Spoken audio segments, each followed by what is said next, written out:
Hello, friend. Welcome to this video on demystifying and hopefully destigmatizing the process of actually finding a therapist, which, if you feel like it's super stressful, super overwhelming, and you're paralyzed by it, you're definitely not alone. It's so ironic that the time when you most need support with a task is the time when you're looking for support with the task. And so my goal for this video is for you to feel clear and confident.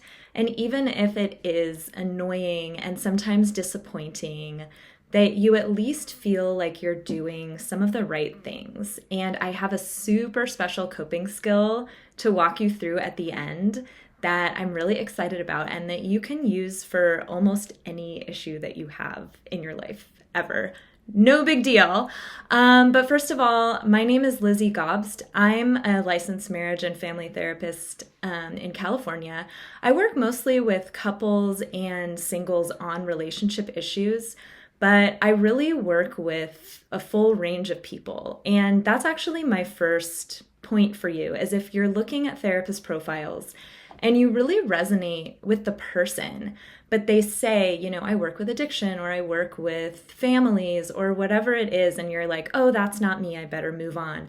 It actually might be worth contacting them and just asking if they work with people like you. And so that's my first little sneak tip. But let's talk first about just the logistic part, whether, you're needing to call your insurance or whether you're going through some kind of listserv like Psychology Today. It can get really rabbit holey, right? Like you can just get consumed by searching for hours through different people. And so it can be really helpful, first of all, to just set parameters, to be like, I'm going to look at 3 profiles today, or I'm going to search for 10 minutes, take a break and walk around the block, and maybe email 2 people. And so I want you to feel like the things that you're doing are progress, because it can be really discouraging when you just realize that like 3 hours have gone by and you're like, I don't feel any better. I don't feel any more hopeful. So that is my first tip for you. My second tip is kind of about figuring out how to verbalize what kinds of things you're looking for, because especially if you've never done therapy before, or even if you're moving from, maybe you've done individual therapy, but you're about to start couples therapy, it can be really helpful to almost come up with a like Spotify wrapped version of what your style is, what's usually helpful for you. And that can be things like noticing throughout your life. Do you usually like structure and routine? Do you respond well to logic? Do you respond well to analogies and metaphors? You might even whip out ChatGPT and be like, hey, these are the issues that I've been struggling with. This is the kind of thing that I usually like for support, whether it's with teachers or bosses or, I don't know, boot camp instructors. And you can ask what kinds of therapeutic approaches might be helpful for me in this situation. You can look up what those mean and kind of go from there. So you want to have ways to kind of cluster and be able to ask questions when you do connect with a therapist. So when you have contacted a few therapists and maybe you have a 20 or 30-minute consult, it kind of helps to figure out a way as best as possible to summarize what's been going on. A lot of the time, what they'll ask you is, what has been happening? What inspired you to reach out for therapy now? Like, has the problem gotten worse? What kinds of things have you tried? And how is the problem affecting your life?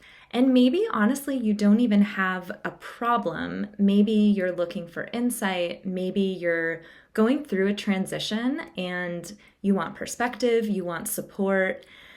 It's not expected that you're going to be able to perfectly verbalize everything, but if you want to get what you're looking for, it could help to do that as best as possible. And this is one of the hesitations that a lot of people have with going to therapy is like a lot of the time things have been challenging for a really long time. And when you think about going in and summarizing all of the chaos and all of the complexity and some of your thoughts and feelings, which if you knew how to articulate them, maybe you wouldn't be going to therapy in the first place, right? And so please be aware that like the person that you're going to see is there to help you make sense of your thoughts and feelings. And so however you can convey them, if it's an interpretive dance, if it's kind of a brain dump, it's all good. And what you want to do is feel out, no matter what the person's approach is, no matter what their techniques are, does it feel like they're helping you kind of sit with and sort through the things that you're talking about? And a lot of the time they'll do that initial consult for free. Sometimes they won't. And so it's totally up to you. But one of the other big fears that comes up that actually stops people from even doing the free consult is that they're worried in advance about hurting somebody's feelings if it's not a fit. And that completely makes sense. I mean, we're therapists, but we're also human. And, you know, of course we want to connect with people. Of course, in an ideal world, we'd want to be the right fit for everybody and their mom, who sometimes they're coming into therapy to talk about anyway. And so I digress. But we are actually trained in recognizing our own reactivity and defensiveness if we feel rejected or if we feel any kind of things about somebody not wanting to work with us. And I will also say, this field is big and we do go through a lot of supervision, a lot of continuing education and all of that. But you will sometimes find people who don't pass the vibe check, who are actually going to manipulate you and make you feel like you're wrong or bad for not wanting to work with them, like it's resistance or like you're just not ready or something like that. And I want to say that if you find the right therapist, eventually you're going to be able to process that. And so even if it feels really in the moment, don't give into it. Just keep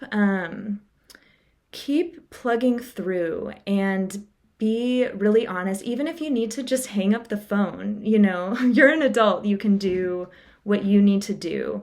And the other person's going to manage, they're going to be fine. But in general, we actually really appreciate when you're able to say, you know, this doesn't feel like a fit for me, or if you even just set a boundary and move on to the next person. Whatever you need to do is fine.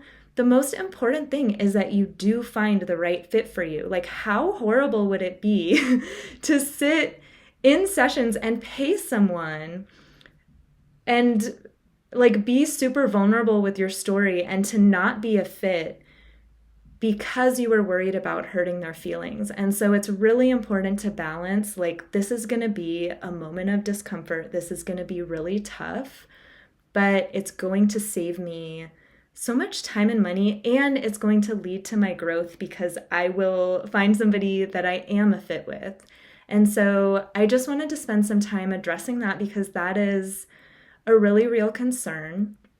I know that you have a huge heart and you want to make sure that, yeah, everybody's cool. And I totally get it, but this is such an intimate thing, like when you think about going to therapy. And so that's why we're trained to be fine if people don't want to work with us. Another thing that I want to make sure to talk about is that as much as we want to relieve our pain, as much as we want to change, there's a really, really huge pull to keep us where we are. And if you're feeling that way, you are so not alone. There's a really, really, really good reason that it's scary to think about going to therapy. And even if it is that, like, I don't know, if you're worried that you'll start therapy, you actually will feel better, and then you'll be really hard on yourself for not having started sooner. That's a really common one. That's a really common fear to going to therapy, because it's like, dang, I could have been feeling better this whole time and I didn't. And what your therapist can help you do is kind of grieve that person who was sad and anxious and who actually needed to be sad and anxious until they were motivated or ready to change, because like you were actually okay for a while, and being sad and being anxious was a signal for you for a really long time that something was up. And gradually you started listening to that signal. And I do want to say I've totally been there. Like, therapy is like peeling an onion, and there's always going to be things that you haven't addressed yet. And I'm sure, 2 years from now, I'm going to be looking back at myself and be like, wow, you were still suffering about that thing, and now you feel so much better. And like, why couldn't you like get it together earlier? But it's just how we are. We've got to prioritize the things that are happening, and we can't always get to and scrub every little thing. And who would want that anyway? And so I do want to say that a big thing that might be holding you back is that it's going to be really hard to change. And even just telling someone your story, even though, of course, we're not going to judge you, but being seen is so scary. Like, I know it sounds so cliche, but when someone truly sees and hears you, there's a really good reason that we avoid that for so long, because it is tender AF, let me tell you. So those are the main things that I've noticed whenever I've been kind of in and out of therapy, from the other side of the couch, and also what I've seen people who are reaching out to me for services.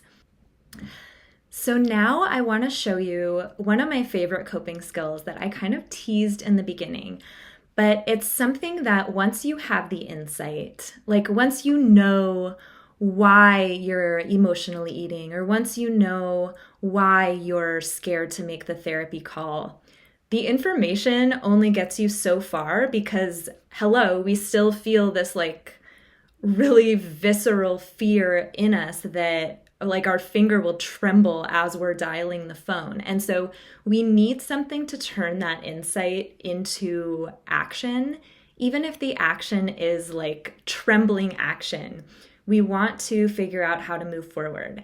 And so one thing that I'm certified in is EFT tapping, and I was doing it long before I was certified. And so anyone can do this.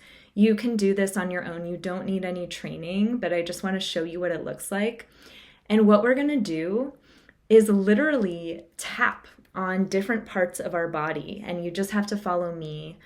And while we tap, we're going to be talking about what the problem is and how we want to feel. And we're going to be using the phrase, even though I feel this way, I choose to love, accept, and forgive myself. And the reason that we use that phrase is that it promotes like a physical experience of relaxation, because we're not bullying ourselves to feel differently or to change. We're just like, I do feel this way. I still accept myself. I can move forward or stay the same. And no matter what, even if we have a problem, if we change the way we feel about the problem, then it's not as much of a problem. Like, even to use the emotional eating example, if I just know that, hey, sometimes I'm going to emotionally eat and I'm not going to make it worse by judging myself and being like, oh my God, you did it again. And when are you going to stop? And why are you doing this? And I'm just going to be like, oh, I wasn't even hungry for that. And I ate it. How interesting.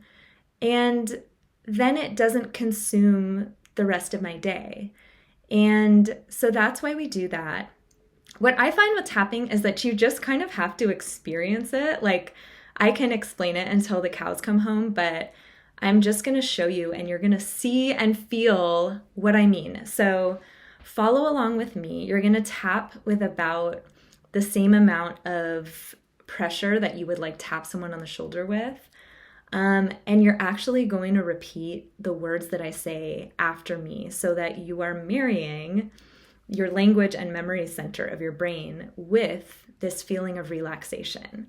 And this is what's going to give you the confidence to do what you got to do. So let's talk about the problem. I am very much in need of therapy. So repeat that. I'm very much in need of therapy. But making those calls is the last thing I want to do.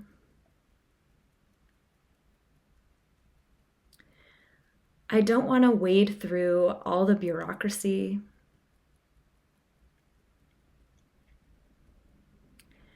I don't want to tell someone my story and start all over.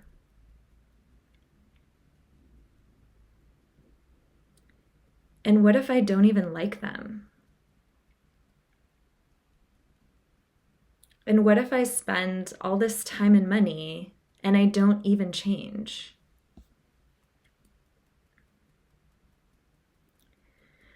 I don't know about this. Maybe it's too much trouble.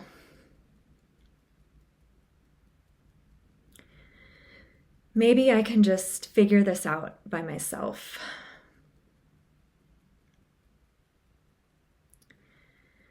And even though I am so scared,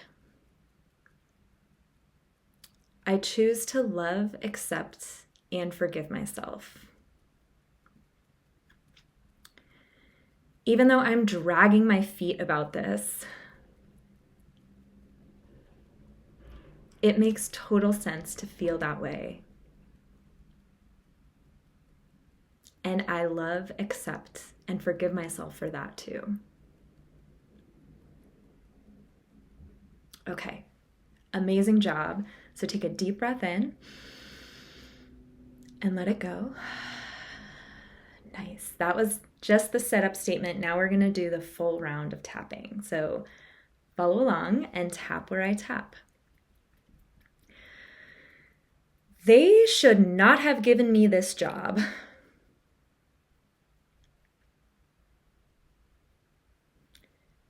The person who needs therapy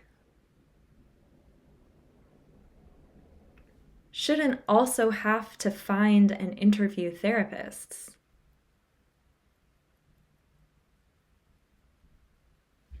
I don't think they thought this one through.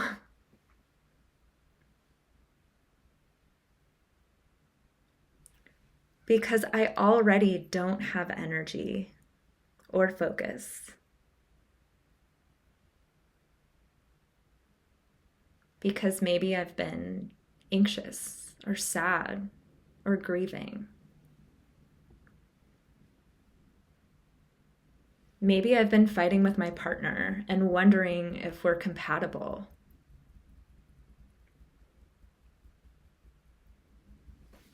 And that is consuming so much of my time. This is like the side of the rib cage. That I'm not going to also be accepting this full-time job of looking for a therapist.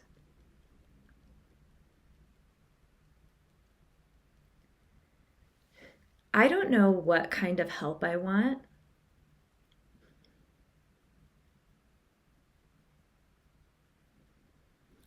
And I'm worried that if I start, I'm going to feel worse.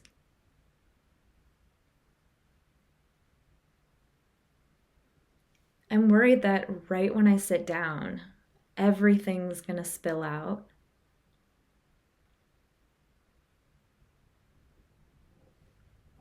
and I won't be able to put myself back together.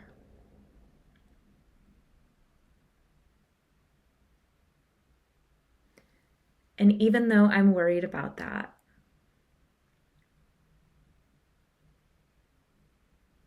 I choose to love, accept, and forgive myself.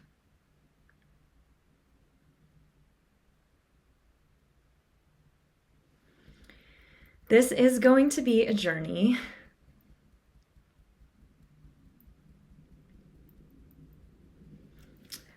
I'm about to take a world tour of self-discovery. And maybe right now I'm in the Google Flights phase.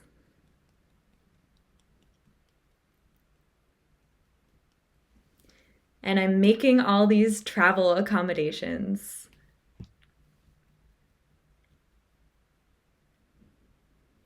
And I'm packing my emotional suitcase.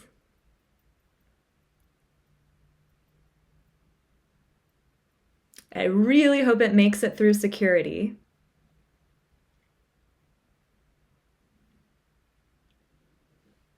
But maybe when they weigh it, I'll do that trick with my foot.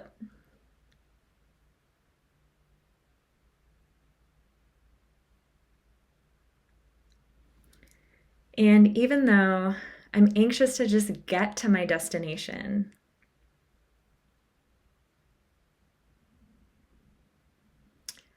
I can maybe accept and maybe even enjoy the process of booking the trip.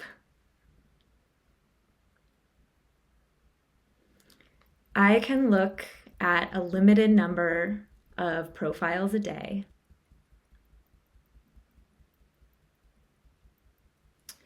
I can be honest about whether someone is a good fit for me.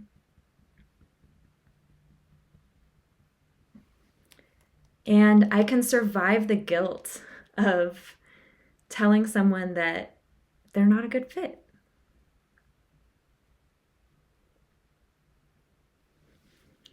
And if I need to just ghost, that's actually okay too. The important thing is that I get the help that I need and deserve.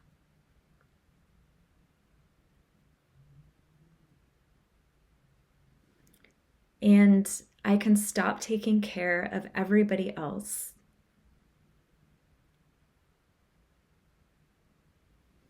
And maybe let someone take care of me.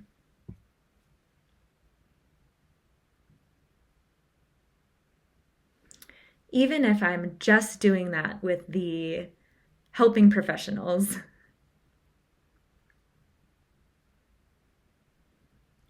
And with everyone else in my life, I can stay the same. Because the helping professionals are there to help.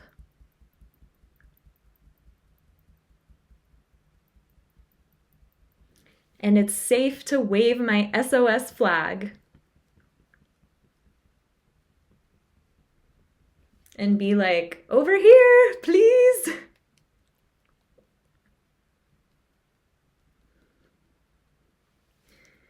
I've been really nervous about this and really overwhelmed.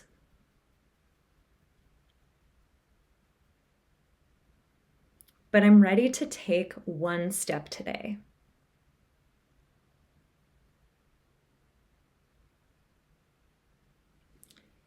Even if that step is asking ChatGPT one question.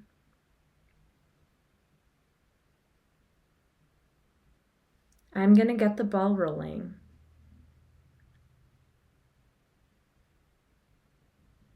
And I am so excited about my future self.